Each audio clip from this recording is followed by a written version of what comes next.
Tá diúltachas sa bhanan le ghruaig na mbáil dubh. Suílim go minic ar céir dúirt an túdar tibh mbáil na ugasí díchi, maidir le ghruaig bhail uachtarán Mheascra.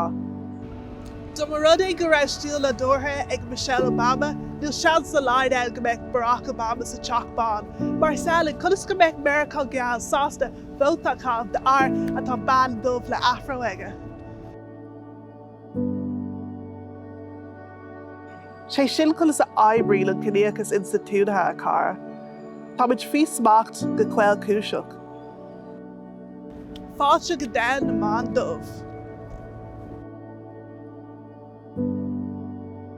Tá fear le banseach le céir de dúirt an túdar I díchi. Mar bhean dubh tá gá úlach a bhuiidean leat, de inscine, dá de crackan, gá rud a bhí agat nar tháinig tú as bhrill do mháthair. Nádúr cén fágúil fuaig roinnt daoine do na rudaí is nádúrtha fuain. nó an bhfuil agla arthú roin. Tus go bhfuilimiid có láidir is cróga sa dail chrálaach seo ag clóir le rudaí gur fua lo fuain. Or an rúg nádúrtha cáiteach fórsaí is ar grachan lán le menalin. Bal dubh le afro. Go stairil is stíl grúga aithilta amachchas amach é sin.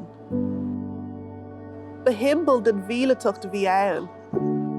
Cheas an gcruaig sin do shíorse agus do chumasú. Táid dubh agus is leir sin mar leisceil dhaoine fua bheith acu dún. Ní ceistí mé, ghlacham leis, is ábhar iontas muid tus go bhfuilimiid difriúil.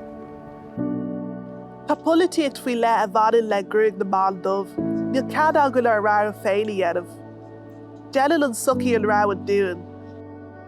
Is é an sucaí I dhearan linn an cuma go chur go mbeadh airl. Agus is é an cuma sin, an measúlaach dubh sin, a thugann an feicáil a ceart agus an cad cainte dún. Agus inis, cad é an scéal lumsa? Thug sé tamil ar an bheith muineach leis na stíleanna nádúrtha a chaham inis. Níl sé có deas bheith ag brandú difriúil ó gach aine eile nuair atá tú óg agus sudanta a géirí bheith mar chuid den slua. Ach do mar rud ag go bhhéite leirlumm féin, nuair bhí mé níos óg ar scoil ag géirí brandú mar na colóní gheall a timpeall arm. Deirhin, is lorthú féin mar tú féin, mar is rud deas é nuathulacht.